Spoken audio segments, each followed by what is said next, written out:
Just now. Yeah, give him plenty of time to bail out and get in the clear. I know. Don't fire right at the plane. We want that shell to explode about 500 yards above and behind it.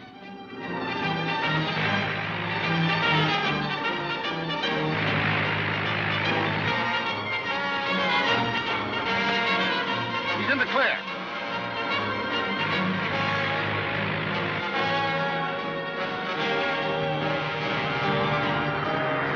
There's another plane up there. Yeah, but he's got no business being there. Fire that gun before Tarn's plane crashes.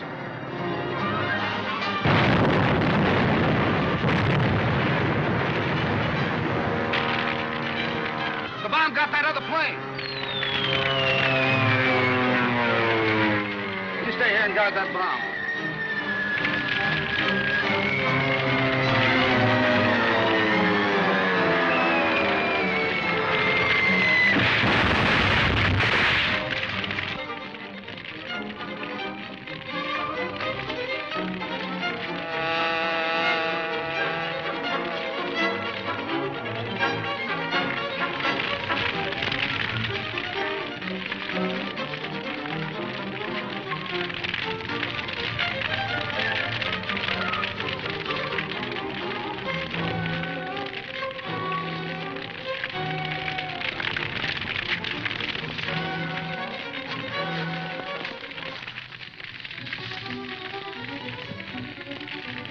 Be able to identify the guy that flew that crate.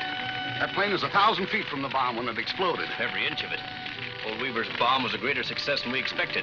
No wonder old Weaver was sore when the chief insisted that he take an extra bomb along in case the first one didn't work. Yeah. We'll have to get that extra bomb.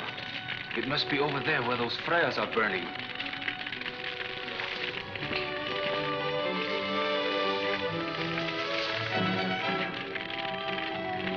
The bomb must be there with that gun. And only one man guarding it.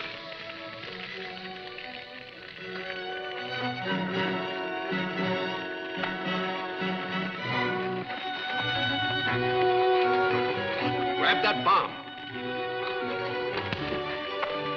Smash the ignition on that truck so they can't get away with the gun.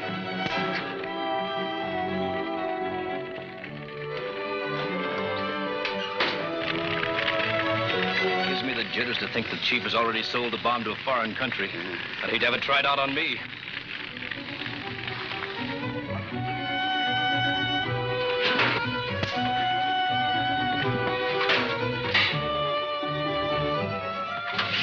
Good. Green Hornet. They've got the bomb.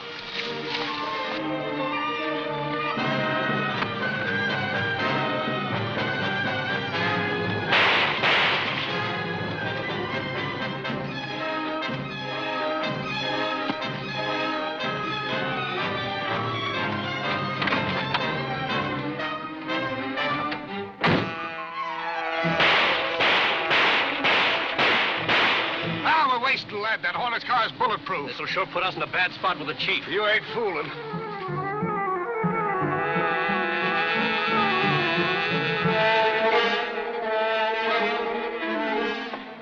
going? Home, where you're going to carefully analyze this bond. It should prove most interesting. And after that, it will mysteriously find its way into the hands of the Federal Bureau of Investigation. They will be much surprised to receive it. They'll be more surprised when they read the note explaining its destructive force and the fact that it's being manufactured at the Grimbold Steel Company for a foreign government. Men who are so disloyal to their own country deserve harsh treatment. Don't worry. They'll get it. The Green Hornet has cost us $1 million getting away with that bomb. I can't see how. We can make more bombs, can't we? How can we? Weaver never gave us the secret formula for the magnetic force that makes it so effective. Can't we put the pressure on him and his partner, Bedlow? If we can find them. Frank's just reported that Bedlow and Weaver have both disappeared. Not bad if I do say it myself. Miss Frances Grayson, aluminum products heiress, who recently returned from Europe to take over her inheritance, is so impressed with the product they are manufacturing that she is having built with great secrecy a special aluminum sport plane for her personal use. At a cost of $300,000. Holy crow. Miss Grayson stated... So how'd you get this story, Lowry? I thought Miss Grayson didn't talk to reporters. Oh, I have a way with me, Casey. Sure, if you ask me. Nobody's asking you. Nevertheless, I'm telling you, I'll bet you got the story from the Grayson cook. Good morning, all. Good morning, Chief. Good morning. Then come into the office, all of you. Lowry, I read your Grayson airplane story. That's pretty swell work getting a story on that, Jane, huh, boss? That was pretty good reporting, but Mr. North, the head of aluminum products, Miss Grayson's company, is a little worried about it. Why is that? Well, you see, Miss Grayson just returned from Europe. She doesn't know the town's full of racketeers. When they find out that she can spend that much money on what's practically a toy, they're going to consider her a pretty good prospect. I hadn't thought of that. And what did you think of my story of him hijacking that anti-aircraft gun? Well, Michael, you covered that very well. Anything special from me this morning, boss? Yes, Lowry. I've heard a rumor that the FBI are starting an investigation at the Grimbold Steel plant. Try to get a line on it. That's a tough assignment, but I'm on my way. Oh, Michael, just a minute. Case, Mr. North wanted me to call on Miss Grayson. Will you see if you can get an appointment for me today? Yes, sir. Michael, I want you to go out there with me. While I'm interviewing Miss Grayson, you have a look around outside. You're expecting trouble there? You never can tell. I've got to give Miss Grayson a little advice about these racketeers. Did you see this morning's Sentinel, Chief? I was just reading it. That story about Frances Grayson gave me an idea. I thought it would. The syndicate needs a good one about now. $300,000 for a private airplane. If Grayson can throw her money away like that, our syndicate can put it to much better use. And how? Maybe we can get back some of the dough the Green Hornet swindled us out of. Yes, and I'm betting right now that the Green Hornet is also planning to cut into the Grayson money. Well, we gotta beat him to it. We can, if what I have in mind works out. What is it, Chief? I have a pretty complete plan to relieve Miss Grayson of a substantial sum. More or less painlessly, unless she's stubborn. Her stubbornness shouldn't worry us. First of all, after Dolan and DeLuca finish mapping out the Grayson grounds... You mean they're already on their way? They've been instructed to look the place over. I gotta hand it to you, Chief. Once you get an idea, you sure don't waste any time.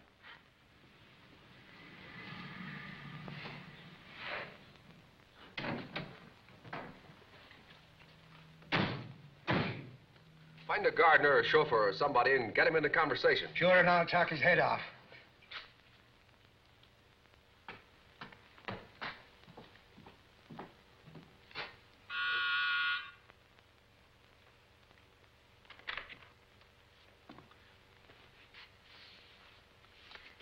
Miss Grayson is expecting me. Oh, Miss Grayson is waiting in the library, Mr. Reed.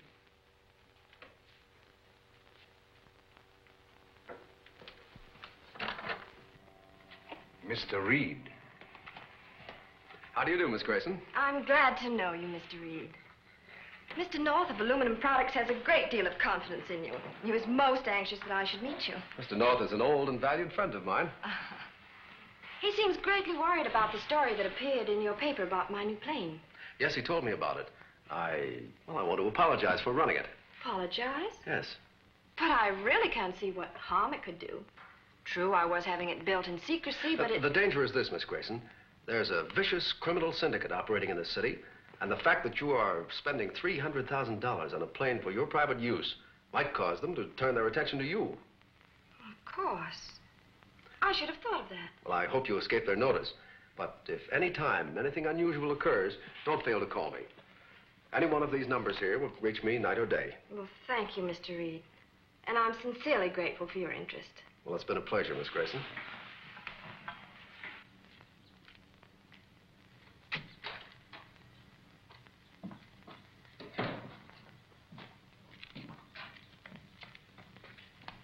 Did you talk with any of the servants? I did that. I found a chauffeur back there I don't like the looks of at all. All right, Michael, stick around. But be sure to call me at the office before 6. I'll do that, sir.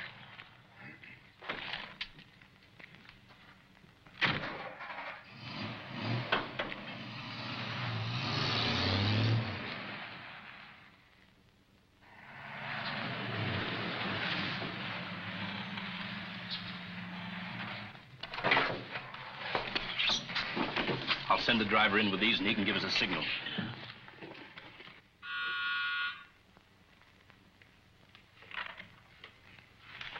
Mark's flowers for Miss Grayson. Sign here.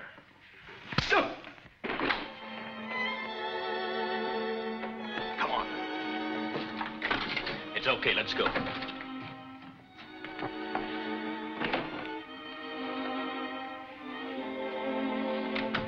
There's an entrance to the basement around here somewhere. The butler down there, lock him up. Bodine, go outside and find the chauffeur in the garden and take care of him. But no gunplay. Just tie him up and lock him in the garage.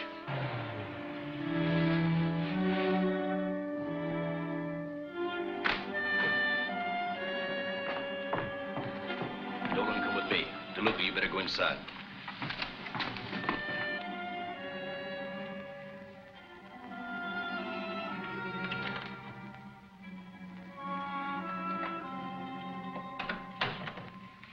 Nobody in the library? Take a look around upstairs. Okay. Marie!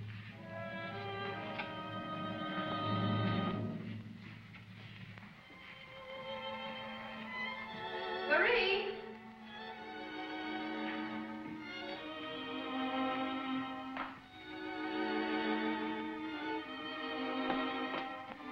Marie!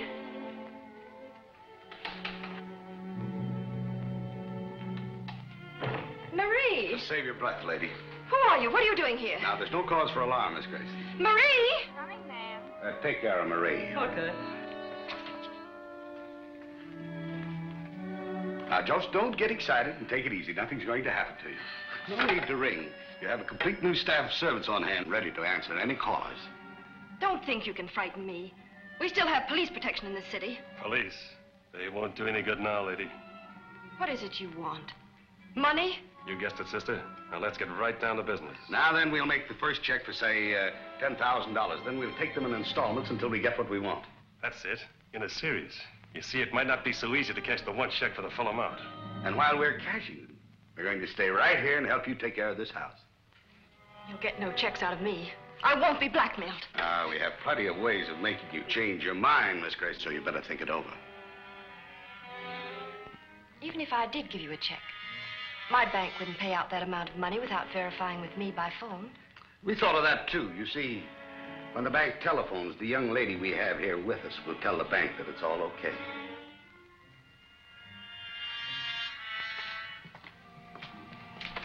Hey, look.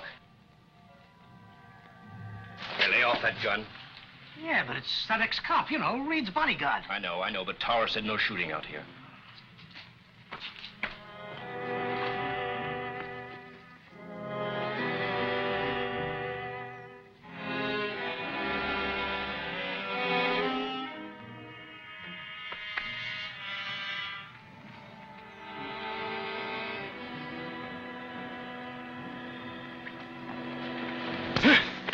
Get his gun. We'll tie him up and hide him inside.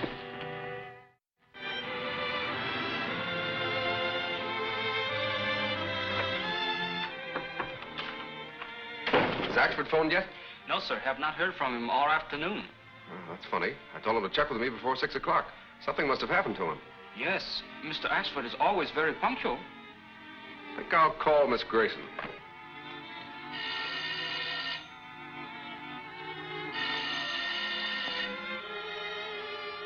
Hello? Yes, this is a Grayson residence. One moment, please. Britt Reed's on the phone. He insists on talking Miss Grayson. Tell him Miss Grayson will be here in a minute. Please hold the wire, sir. Miss Grayson will be on the phone in a moment. Thank you. Am I talking to Miss Grayson's butler? No, sir. This is the second man. Here's Miss Grayson now, sir. Oh, yes, Mr. Reed? I'm sorry to trouble you, Miss Grayson, but I'm trying to check on Mr. Axford's whereabouts. Have you seen him around your place? Oh, Mr. Axford left here about 4 o'clock. I'm sure of that because I heard him talking to the gardener about the flowers just a little while before then. You're sure he was there at 4 then? Oh, quite sure. I see. Well, thank you very much, Miss Grayson. Oh, it was no trouble at all, really. Goodbye. Oh, did I put it over? You were all right. Well, thank you. I'll go upstairs and take care of that Dane. Oh, all right. She says Axford was there at 4. If he had been, he would have called me. Yes, it is not like Axford to forget, Mr. Britt. There's something wrong there, Cato. Yes, Mr. Britt? The woman I talked to is not Miss Grayson. Perhaps the police should be notified. No. If that gang has moved in and taken Axford and Miss Grayson prisoner, that's a job for the Green Hornet.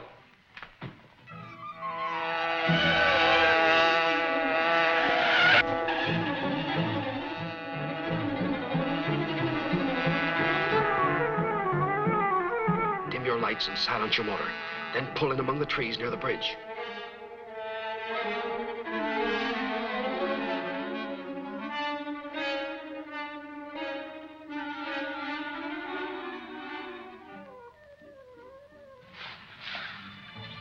Whatever happens, stick to our plan. Yes, Mr. Britt.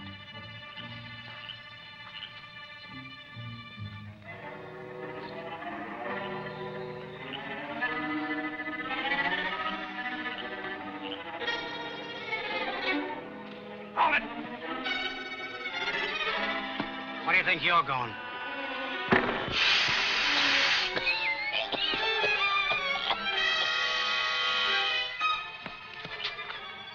I was right. He's one of the gang. Then they have taken over the entire house, and our friends are prisoners. Yes, undoubtedly. We'll have to get into the house without being seen. Our only chance is to surprise them.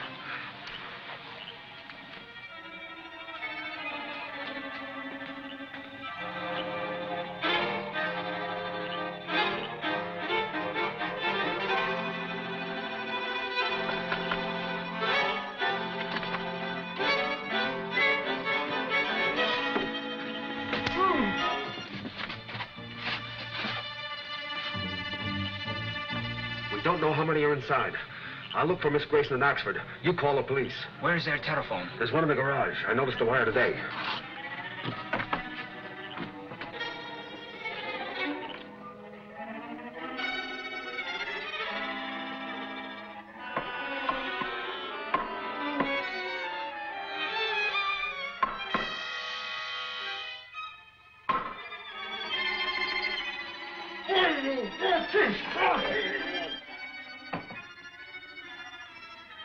Now sign the check.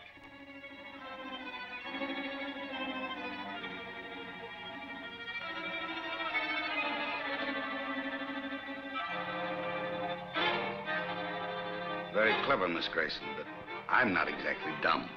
Why, what do you mean? Make out another check and sign it as you did this canceled one, with your legal signature. Don't sign that, Miss Grayson. Green Hornet. Keep your hands away from that gun. Miss Grayson, get behind him. Pull that gun out of his pocket. Now, toss it in the corner. Get out to my car. It's under the trees near the bridge. Where do you think you're going? Turn out the lights, Miss Grayson, and run!